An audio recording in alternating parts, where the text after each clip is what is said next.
जय श्री कृष्णा मित्रों। मैं हूँ सपना गोयल। सपना गोयल मोटिवेशन में आपका दिल से स्वागत है। इस चैनल पर आपको रोचक, रोमांचक और शिक्षाप्रद कहानियाँ देखने को मिलती हैं।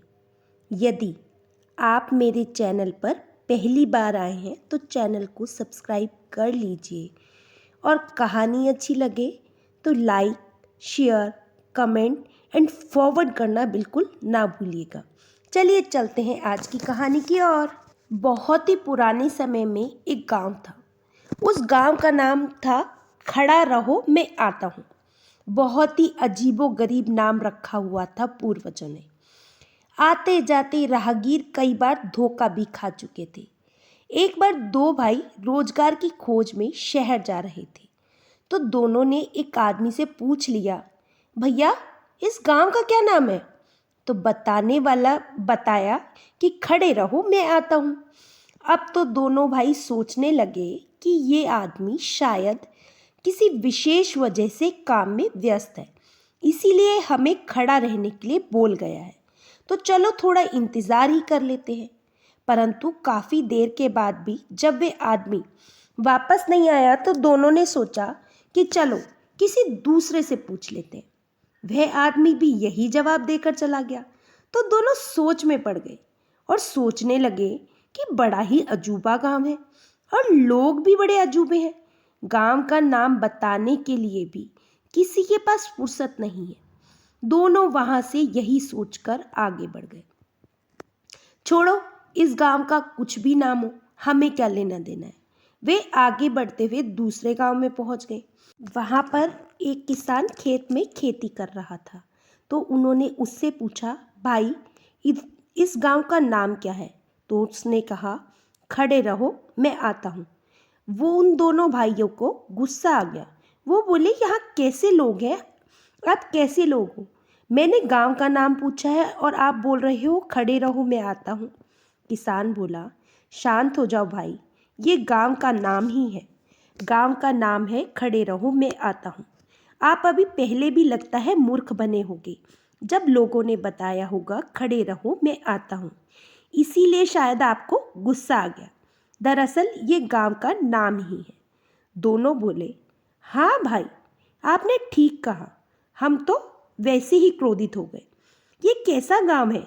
वह आदमी बोला, अरे भाई अवे का देखा, तो आगे जाओगे तो उल्टा पुल्टा नाम गांव वाला मिलेगा, तब तुम लोग इस उलझन में मत फंस जाना।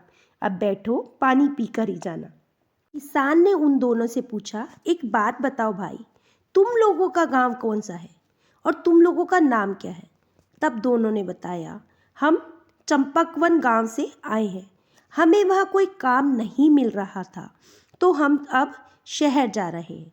सुना है शहर में बहुत ही काम मिल जाता है, पैसा भी गांव की अपेक्षा ज़्यादा मिल जाता है। हाँ, आपने हमारा नाम भी पूछा है तो हम बता देते हैं कि बड़े भाई का नाम महाती और छोटे का नाम सतीम है। अब मत कहना कि अपना नाम नहीं बताया, अब हम चलते हैं। वे आदमी बोला, अरे चले जाना, हम तुम्हें रोक थोड़ी ना रहे हैं, मगर शहर जा रहे हो तो मेरी दो सीख लेते जाओ। तब वो दो व्यक्ति बोले, हाँ आप हमें जो सीख देना चाहते हैं दे सकते हैं। हम नए आदमी हैं, शहर जा रहे हैं, तो आपकी बताई बात शायद हमारे काम ही आ जाए। तो उस आदमी ने बताया कि शहर में बड़ी ही चमक धमक रहती है जो ज़बरदस्ती की तरह होती है, उसमें कभी उलझना नहीं और बड़े बूढ़े कोई बात कहें तो उसे टालना नहीं। महाती बोला, ठीक है भैया, हम तुम्हारी बात को गांठ बांध लेते हैं और उसका ख्याल रखेंगे। दोनों शहर के लिए चल दिए। पुराना ज़माना था तो दोनों भाई पैदल ही चल रहे थे। रास्ते में एक ठग और ठगनी उसी रास्ते से गुजर रही थे जो दोनों आपस में भाई बहन थे।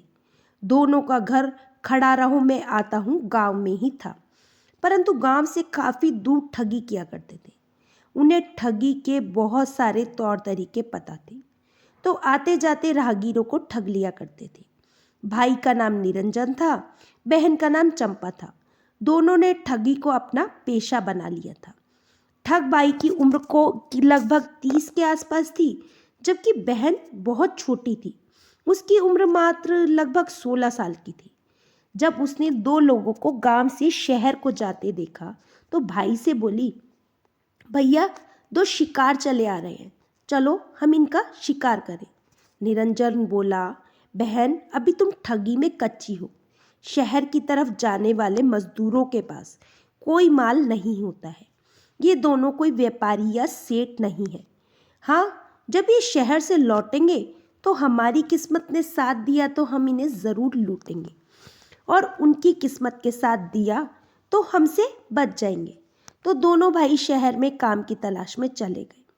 परंतु बड़ा शहर, जिसमें बड़े बड़े महल, बड़े बड़े सेठ और साहूकार को देखकर दोनों दंग रह गए। दिन भर काम ढूंढते हुए और रात को खुले आसमान में सो जाते। 2-3 दिन तक जब उन्हें काम नहीं मिला तो काफ़ी निराश हो गए। अब सोच लिया कि हमें अब कोई काम नहीं मिलने वाला है, कल अपने गांव को लौट चलेंगे। वे टहलते हुए चले जा रहे थे कि उन्हें एक बाग में एक आदमी मिला जो कि फूलों की सिंचाई और गुड़ाई कर रहा था। वह काफ़ी बुढ़ा आदमी था। उसने कपड़े भी ढंग से नहीं पहने थे। बड़ी कठिनाई से काम किए जा रहा था। तो मतीम ने देखा कि एक बुढ़ा आदमी शायद इस फुलवारी का मालिक है, इससे काम नहीं हो पा रहा है, फिर भी पेट के खातिर परिश्रम कर रहा है। तो उसको दया आ गई। वह भाई से बोला, हमें तो इस शहर में कोई काम मिला नहीं और मिलेगा ही नहीं, परंतु जाते जाते इस बुढ़े माली की मदद कर देते हैं। दोनों ने बुढ़े से कहा, दादा, थोड़ी सांस तो ले लो, आपकी अब उम्र थोड़ी ना है ये सब काम करने की। थोड़ी देर आराम कर लो, हम आपका काम किए देते हैं। बुढ़ा बोला, अरे नहीं, रहने दो, तुम काम के बदले पैसा मांगोगे। महीम बोला, वाह बाबा, अरे इंसानियत भी तो कोई चीज़ है। शायद आप कभी गांव नहीं गए हैं। हम गांव में बड़े बुजुर्गों का काम मुफ्त में कर देते हैं और बदले में वे हमें ढेर सारा आशीर्वाद भी दे देते हैं। हम आपका काम कर दे रहे हैं, आप भी हमें आशीर्वाद दे देना। दोनों ने बुढ़े का काम 1 घंटे में पूरा कर दिया और बोले, बाबा, अब हमें आशीर्वाद दे दो, हम चलते हैं। बुढ़ा बोला, मैं गरीब आदमी हूँ, मेरे पास कुछ पैसे भी तो नहीं है कि मैं तुम दोनों को दे दूँ, और खाने के लिए भी नहीं दे सकता क्योंकि मैं खुद भूखा हूँ। महीम बोला, कोई बात नहीं बाबा, हम कोई लालच में आपका काम नहीं किए हैं, बस आपका आशीर्वाद ही हमारे लिए काफ़ी है। आप दे दीजिए, हम अब घर लौट जाएंगे। इस शहर में हमारे लायक कोई काम नहीं मिला। इस शहर से तो हमारा गांव ही ठीक है, जहाँ भोजन की कोई कमी नहीं है। बुढ़ा बोला, तो तुम लोग काम नहीं मिलने की वजह से गांव लौट रहे हो? महती बोला, जी बाबा। फिर वह बुढ़ा बोला, तो तुम मेरी बात मानो, गांव मत जाओ। यहाँ से थोड़ी दूरी पर सेठ कल्लू राम का बड़ा सा गोदाम है, वहीं ठीक 12 बजे चले जाना, तुम्हें अवश्य ही अच्छा काम मिल जाएगा। सेठ जी को भले आदमियों की हमेशा तलाश रहती है और तुम दोनों बहुत ही भले मानस हो। हमें उम्मीद है कि सेठ जी तुम्हें देखते ही काम दे देंगे। दोनों वहाँ से चल दिए, मगर 12 बजने में अभी विलंब था, तो गोदाम के पास ही एक पेड़ के पास ठहर गए। जब 12 बजे तो सेठ के गोदाम में पहुंच गए। वहां एक सेठ का ऑफिस था जिसमें एक आदमी बैठा हुआ था। तब महती ने पूछ लिया, क्या आप ही कल्लूराम सेठ हो? वह आदमी बोला, अरे नहीं नहीं, मैं तो यहाँ का नौकर हूँ, परंतु तुम दोनों लगता है कि काम की तलाश में आए हो। महती बोला, हाँ भैया, हम काम की तलाश में आए हैं। अभी भोजन का समय हुआ है, भोजन कर लो। क्या है कि सेठ जी यहाँ आए हुए हैं, लोगों को भोजन कराते हैं, उसके बाद ही मिलते हैं। महती बोला, भोजन तो हम कर लेंगे भैया, परंतु उसका पैसा तो नहीं देना पड़ेगा ना, क्योंकि हमारे पास पैसे नहीं है। नौकर बोला, अरे क्या बात करते हो, अपने घर में कोई भोजन कराकर पैसा लेता है? यहाँ कोई होटल थोड़े ना है, तुम इत्मीनान से भरपेट भोजन करो, फिर सेठ जी आपसे मिलेंगे और तुम्हें काम भी बता देंगे। दोनों ने खाना खा लिया। उसके बाद सेठ जी बाहर आए तो दोनों भाई हैरान हो गए। महती उठा, अरे वाह बाबा, अभी बगीचे में आप ही तो थे और यहाँ का सेठ भी आप ही हो। पहले बताना चाहिए था ना कि हम माली नहीं सेठ है। हमारी सांसें अटकी हुई थी कि हमें काम भी मिलेगा या नहीं। सेठ बोला, तुम्हें काम मिलेगा नहीं, मिल गया है, अब बताओ कि पगार क्या लोगे। महती बोला, सेठ जी आप खुद ही समझदार आदमी हो, जो दे देंगे हम ले लेंगे। दोनों अब सेठ के पास रहने लगे। अब ना तो उन्हें खाने की कोई कमी थी और ना पहनने की। समय गुजरने लगा। उनके सेठ के पास रहते हुए 2 साल व्यतीत हो गए तो सेठ ने उनके काम से खुश होकर एक मकान उपहार में दे दिया और कहने लगा कि मेरी मानो तो अपनी गांव की ज़मीन को बेच दो, अब यहीं रहो।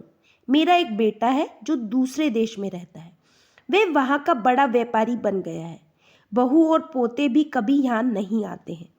समझ लो कि यहाँ का कारोबार तुम दोनों को ही संभालना है। तो महती बोला कि सेठ जी हमें छुट्टी चाहिए, हम शुभ काम कर ही आए। सेठ ने उन्हें कुछ पैसे और खाने पीने का सामान देकर विदा कर दिया और कहने लगा कि 1 हफ्ते में हर हाल में लौट आना। उस वृद्ध व्यक्ति ने उन दोनों को सलाह देते हुए कहा कि जाते जाते मेरी 2 सलाह लेते जाओ। चाहे कोई लाख तुम दोनों में फूट डाले, फिर भी अंधविश्वास मत पैदा करना। दोनों हमेशा अपने मन में एक दूसरे के प्रति त्याग की भावना रखना। दोनों अपने गांव के लिए चल दिए। 2 दिन चलने के बाद वह एक स्थान पर पहुंचे जहां से जंगल शुरू होता था। उसी जंगल में निरंजन अपनी बहन के साथ डेरा जमाए हुए था। संयोगवश उसे 2 आदमी दिखाई दिए तो वह अपनी बहन को कुछ समझाया और आगे भेज दिया। वे दोनों के साथ चलने लगी। रूप की वे बहुत सुंदर थी तो सुंदर स्त्री को देखकर दोनों का दिल धड़कने लगा। तब उसे उस किसान की 2 बातें याद आई कि रास्ते में जरबेरी तो बहुत मिलेंगी परंतु उलझना नहीं। मतीम समझ गया कि ये जरबेरी का मतलब कोई स्त्री के चक्कर में उलझना नहीं था। तभी लड़की का भाई भी आ गया और बोला, अरे भैया हौले हौले चलो, हम भी उधर ही चल रहे हैं। महती बोला, भैया मैं मना थोड़ी कर रहा हूँ, ये सड़क है, इस पर तो हजारों लोग आते जाते रहते हैं, तुम भी जाओ। डर रहे हो तो मेरे साथ ही चलो, वैसे तुम्हें जाना कहाँ है। तो निरंजन ने बताया कि भैया मैं सर का रहने वाला हूँ परंतु बहन की शादी के लिए गांव जा रहा हूँ। एक गांव है, खड़ा रहो, हम आते हैं। उसी गांव में हमारी मौसी रहती है, उसी के पास अपनी बहन को लिए जा रहा हूँ, परंतु तुम बुरा मत मानना। तो एक बात कहूँ? महती बोला, हाँ भाई निसंकोच कहिए। तब निरंजन बोला, आप शहर में नौकरी करते हो? महती बोला, हाँ, तो अब क्यों ना मेरी बहन से विवाह कर लो। इतनी बात सुनकर महती के दिल में गुदगुदी होने लगी। उन्हें बिना मेहनत के सुंदर और बहुत ही कम उम्र की पत्नी मिल रही थी। तो वह बोला, अरे भाई नेकी और पूछ पूछ, मैं तैयार हूँ, बोलो मुझे क्या करना होगा। निरंजन बोला, करना क्या है, इस बहन को साथ लेते जाओ और घर जाकर विवाह कर लेना। मेरे को कुछ पैसे और खाने का सामान रख दो तो दे दो, जो शहर लौट जाऊंगा। महती ने उसे खाने का सामान और सोने के सिक्के दे दिए। दोनों भाई स्त्री को लेकर आगे चल दिए। निरंजन वहां से पीछे लौट गया, मगर उसे लौटना थोड़े ही था। वह तो थोड़ी दूरी पर जाकर छुपकर इनके पीछे पीछे आने लगा था। इधर लड़की भी गुल खिलाकर भाग जाना चाहती थी तो वह महती से बोली, मुझे जोरों की प्यास लगी है, मेरा गला सूखा जा रहा है, जल्दी से पानी पिला दो, नहीं तो मेरे प्राण निकल जाएंगे। महती बोला, सतीम तुम इसके साथ यहीं पर रहो, मैं कोई पानी का जुगाड़ कर कर देखता हूँ। सतीम बोला, नहीं भैया आप यहीं रहो, मैं पानी लेकर आता हूँ। क्या है, स्त्रियों के साथ रहने में मुझे शर्म आती है। महती बोले, शर्माते क्यों हो, ये लड़की घर पहुँचते ही तुम्हारी भाभी बन जाएगी। सतीम बोला, ठीक है जाओ, मगर जल्दी आना।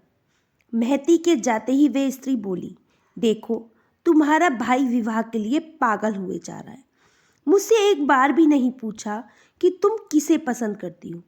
मैं उस अधेड़ आदमी से तो शादी हरगिज नहीं कर सकती हूँ, मुझे तो तुम बहुत पसंद हो। तुम्हारा भाई यहाँ आए और बवाल करे। चलो हम भाग चले। सतीम बोला, ये तुम क्या कह रही हो? तुम्हें भाई पसंद नहीं था तो पहले भाई से ही बोल देना चाहिए था, परंतु अब उसके जाने के बाद कह रही हो मुझे तो तुम कोई भली स्त्री नहीं लगती हो। पल पल अपना विचार बदल रही हो। स्त्री बोली, देखो तुम मेरी बात मान जाओ, जब तक वे बुढ़ा यहाँ आए हमारे साथ भाग लो। सतीम बोला, मैं अपने भाई को धोखा नहीं दे सकता। स्त्री बोली, तुम दिल से बतलाओ कि क्या मैं तुम्हें पसंद नहीं हूँ? सतीम बोला, मुझे तुम बहुत पसंद थी, मगर भाई को चुन लेने के बाद मेरी पसंद नहीं हो। स्त्री ने फिर समझाया कि अभी मेरा विवाह तुम्हारे भाई से नहीं हुआ है, अतः अभी हम अपना विचार बदलने के लिए स्वतंत्र हैं। आखिरी बार कह रही हूँ, मेरी बात मान जाओ, नहीं तो बाद में बहुत पछताओगे। सतीम बोला, मैं तुम्हारी कोई बात मानने वाला नहीं हूँ। तब तक वहाँ पर मेहती आ गया, इसीलिए उसे देखते ही चिल्लाने लगी, तुम्हारे भाई ने मेरी इज्जत पर हाथ डाला है। इतना सुनते ही मेहती का पारा 7वें आसमान पर जा पहुंचा, मगर तुरंत ही उस किसान की बात याद आ गई और उस बुजुर्ग की भी बात मान लेना, अर्थात सेठ ने चलते वक्त कहा था, कभी किसी के कहने पर एक दूसरे पर अंधविश्वास मत करना और एक दूसरे के लिए कुछ त्याग करना पड़े तो तुरंत ही कर देना। वह स्त्री से बोला, भाई ने तुम्हें छेड़कर कोई गलती नहीं की, तुम्हें मुझ जैसे उम्र दराज आदमी की पत्नी बनने से बचा लिया। तुम्हारी और उसकी उम्र बराबर है, तुम दोनों की जोड़ी खूब जमेगी। सतीम बोला, नहीं भैया, मैं इस स्त्री से विवाह नहीं कर सकता हूँ, ये चालबाज स्त्री है। मेहती बोला, चुप रहो, अपनी पत्नी के विषय में ऐसा नहीं बोलते हैं।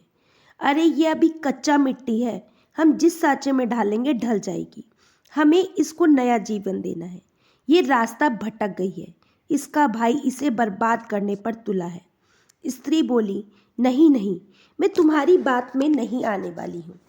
जिस तुम्हारे भाई ने मुझे छेड़ा है, मैं उसी के साथ विवाह कैसे कर सकती हूँ? मेहती बोला, अरे विवाह कोई शीशे में मड़वाने के लिए थोड़ा किया जाता है, और विवाह के बाद तो पति पत्नी एक हो जाते हैं, फिर छेड़छाड़ से शर्माना क्या। अब और कुछ नहीं कर सकता क्योंकि मेरे छोटे भाई की पत्नी हो और अब तुम मेरी बहन के समान हो, तो बड़े भाई होने के नाते तुम्हें बता रहा हूँ कि पुरुष यदि 1000 गलती करे फिर भी उसमें दोष नहीं लगता, जबकि स्त्री एक बार लुट जाती है तो जिंदगी भर के लिए बदनाम हो जाती है। तुम्हारा भाई अवश्य ही कोई ठग है और तुम्हें मोहरा बनाकर किसी भी पुरुष को सौंप दे रहा है। अगर किसी पुरुष ने तुम्हारे साथ गलत कर दिया तो उसका भी तुम्हारा भाई लाभ उठाएगा। एक भाई का काम होता है कि बहन का विवाह कर दे और उसका घर बसा दे, जबकि तुम्हारा भाई अपनी जेब गर्म कर रहा है। फैसला अब तुम्हारे हाथ में है कि भाई के साथ ठगी कर उल्टा बनकर रहना पसंद करोगे या मेरे भाई की पत्नी बनकर इज्जत के साथ शहर में रहकर रानी की तरह रहना चाहोगी, या फिर अपने भाई के साथ ठगी करना पसंद करोगी। क्या तुम्हें अपने भाई के साथ रहा जाने में जरा भी शर्म नहीं लगती?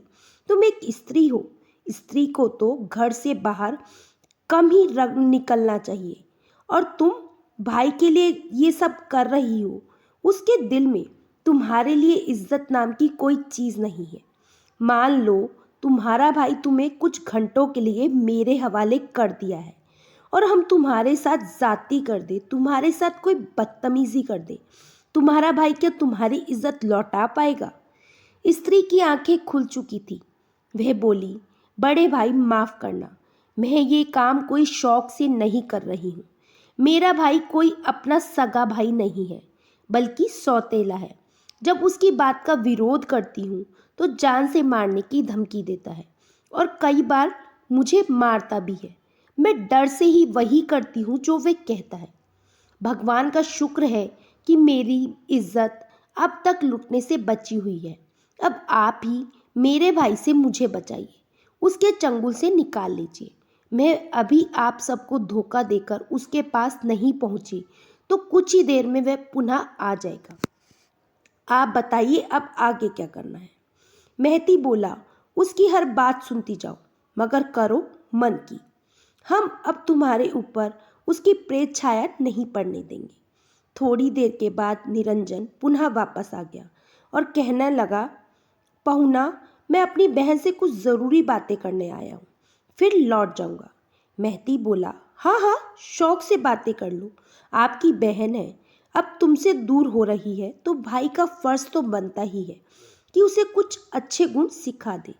निरंजन ने अपनी बहन को कान में समझाया कि दोनों बहुत ही मालदार आदमी हैं और हमारे गांव के 2-4 कोस के दूर के किसी गांव से आए हुए हैं। तुम इनके साथ इनके घर चली जाओ और 2-4 दिन रहकर इनको विश्वास में लेकर फिर किसी दिन रात में धन पर हाथ साफ कर अपने घर भाग आना। मैं तुम्हारा इंतज़ार करूँगा। तो उसकी बहन बोली, पर इनके साथ इनके घर जाकर रहूँगी, मुझे अपनी पत्नी मानकर कुछ जाति कर दी तो क्या होगा। निरंजन बोला, हमारे पास पैसा ही सब कुछ होता है बहन, किसी को विश्वास में लेने के लिए हर तरीके के हथकंडे अपनाने पड़ते हैं। अरे हम कोई धर्मात्मा तो नहीं है, एक ठग है, और ठग की क्या इज्जत और क्या बेइज्जती। हमें इन सब बातों की परवाह ना करके सिर्फ माल पर नज़र रखनी चाहिए। भाई की बात सुनकर बहन चंपा का दिल बैठ गया कि इतना भी नीच कोई भाई हो सकता है जो धन की लालच में बहन की इज्जत की भी परवाह नहीं कर रहा है।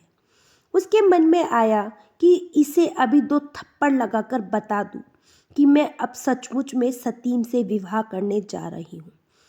परंतु फिर विचार की कि ठग को ठग के तरह से ही जवाब देना चाहिए।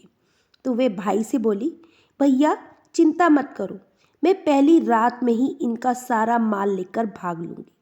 निरंजन फिर वापस लौट गया तो स्त्री ने दोनों भाई को भाई द्वारा कही बात बतला दी कि भाई अब तो नीचता की सारी हदें पार कर चुका है, उसे अब मेरी इज्जत का भी ज़रा भी ख्याल नहीं, उसे बस पैसा चाहिए।